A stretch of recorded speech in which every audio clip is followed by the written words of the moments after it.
lantaran sang istri Ica tengah mengandung anak keduanya. Kabar bahagia ini dibagikan oleh Ica kepada publik melalui akun Instagram pribadinya. Ica tampak anggun menggunakan balutan busana pink sembari memegang perut dan membentuk lambang cinta. Postingan ini ia bagikan bertepatan dengan anniversary pernikahannya yang jatuh pada 22 Maret 2017. Assalamualaikum dunia. Tak hanya itu, rasa syukur atas kehamilan anak kedua juga dilontarkan oleh sang suami Dude saat ditemui oleh tim insert beberapa waktu lalu. Memang alhamdulillah sekarang Ica sedang hamil, ya. Sebenarnya ini sudah masuk bulan ke-5, ya, sebulan ke-5. Ya mohon doanya saja, insya Allah, karena kondisi ibu hamil kan juga kita harus tahu ya, kadang-kadang ada masa-masa di mana mual segala macam ya. Jadi ya mudah-mudahan doakan semoga sehat, semoga semuanya lancar sampai nanti lahiran insya Allah. Dari awal anak pertama lahir kita tidak menunda memang ya, kita berusaha sealamiah mungkin bagaimana Allah memberikan. Kalau memang itu kan anugerah ya, rezeki yang kita harus terima ya. Dan ya buat saya sama Ica, kita sih tidak ada menunda begitu anak pertama lahir ya, kita sealamiah mungkin aja gitu.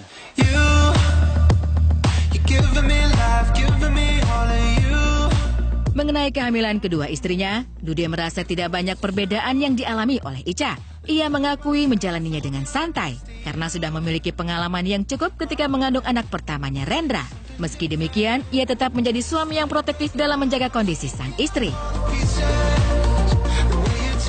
Kalau secara garis besar nggak ada yang terlalu berbeda, tapi mungkin hanya rasa mual di awal-awal bulan ya, mungkin bulan 1, 2, 3 itu yang mungkin dia agak lebih merasa terasa di kehamilan kedua ketimbang di yang pertama.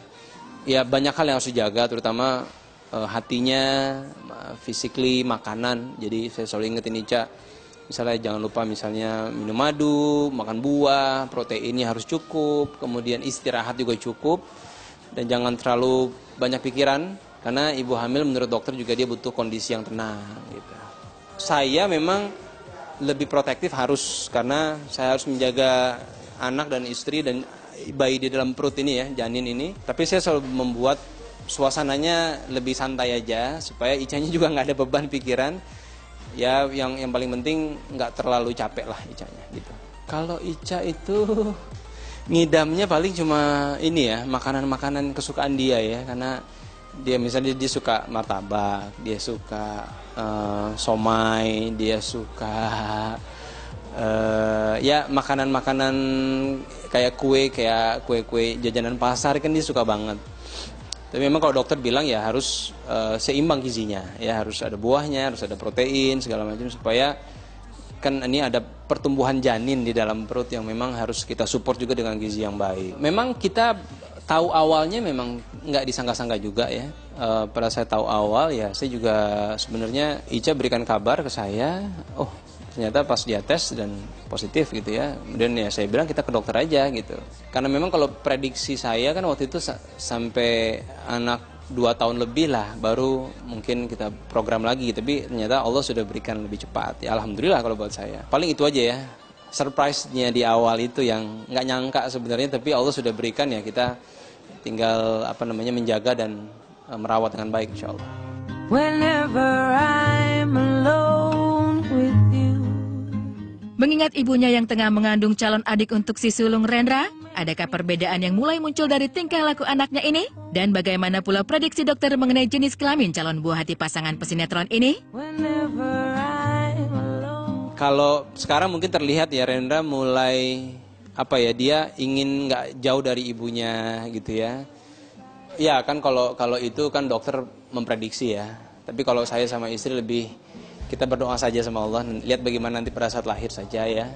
Karena terkadang prediksi itu bisa berubah pada saat nanti lahir ya. Jadi biarlah nanti Allah yang memberitahu pada saat sudah lahir, kita lihat langsung, oh ini ternyata laki-laki atau perempuan.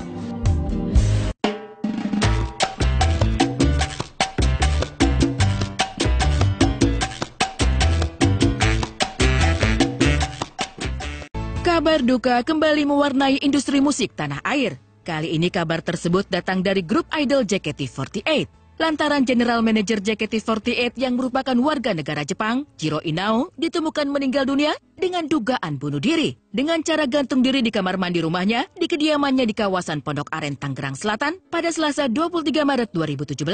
Kabar tersebut tentu sontak membuat kaget para member JKT48. Jadi pas aku tahu, jujur aku kaget banget.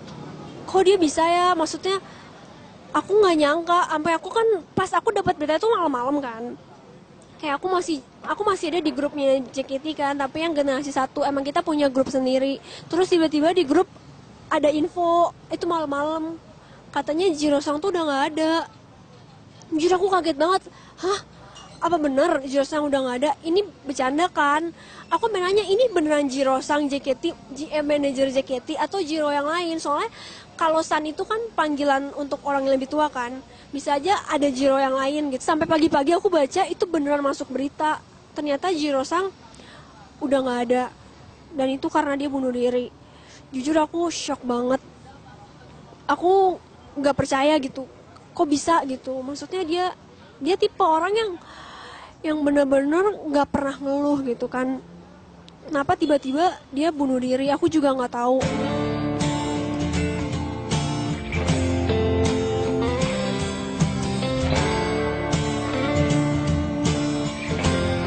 Inao Jiro sendiri merupakan warga negara Jepang yang lahir pada 11 Juli 1969. Tak hanya aktif sebagai manajer, Jiro juga pernah tampil sebagai pembicara bersama 34 tokoh lainnya di bidang digital dan startup. Inao Jiro juga dikenal karena gaya khasnya, yaitu menggunakan bahasa Indonesia namun masih kental akan logat Jepang. Ia juga terkadang datang ke teater JKT48 untuk mengontrol berlangsungnya acara di teater. Beliau diketahui sudah bergabung dengan manajemen JKT48 sejak JKT berdiri pada 2011. Member JKT48 pun memiliki kenangan tak terlupakan terhadap sosok manajer mereka tersebut. Dan bagi member idol grup JKT48 itu, sosok Jiro sudah seperti ayah. Apalagi Inao Jiro dikenal sebagai manajer teater JKT48 yang bertangan dingin. Ditambah lagi, beliau kerap tampil di atas panggung bersama member JKT48.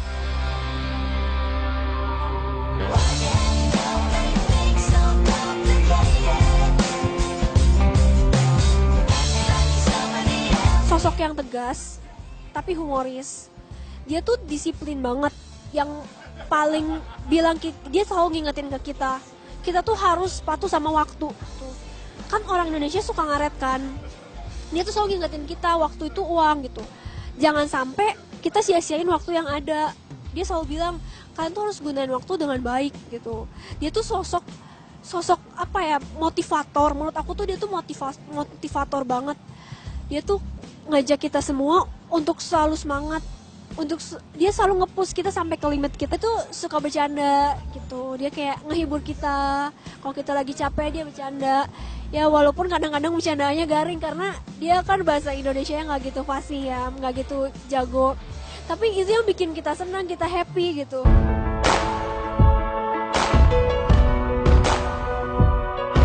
Mengenal lebih dekat sosok dari Inao Jiro tersebut, mantan member JKT48, Cindy Gula menyebutkan jika dirinya sangat begitu dekat dengan pria 48 tahun itu.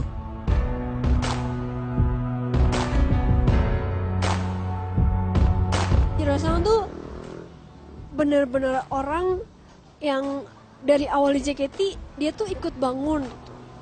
Dari JKT 0, dari siapa sih yang kenal JKT gitu. Dari aku audisi pertama kali, di Hyatt, di karantina segala macem, itu dia yang nemenin kita semua. Aku cukup deket karena emang kan member awal kan nggak banyak ya, generasi 1. Dan dulu tuh staff-staffnya juga nggak sebanyak sekarang kan. Jadi kalau ada event atau perform atau keluar negeri, itu semua pasti bareng Jiro-sang. Pas aku mau nggak keluar dari JKT juga aku kan konsultasinya sama dia. Pas aku mau berhenti kontrak kan itu kan pakai kontrak ya. Jadi pas aku memutuskan untuk graduate, aku juga ngobrolnya kan sama dia. Menurut kabar yang beredar, pada sore hari itu, sekitar pukul 17 waktu Indonesia Barat, anak korban mencoba mencari ayahnya namun tak kunjung ada jawaban. Istri korban pun kemudian meminta asisten rumah tangganya untuk mengintip dari balik jendela kamar. Ternyata korban sudah tidak bernyawa. dan sempat diselamatkan serta dibawa ke rumah sakit terdekat. Namun tetap nyawanya tidak tertolong. Jenazah korban saat ini disemayamkan di kediamannya. Sampai berita ini diturunkan, dari pihak berwajib masih melakukan penyelidikan atas kematian Inaojiro yang merupakan warga negara asing tersebut. Menurut catatan kepolisian dan para saksi, kejadian bunuh diri tersebut diperkirakan terjadi pada pukul 18 waktu Indonesia Barat di kediaman korban.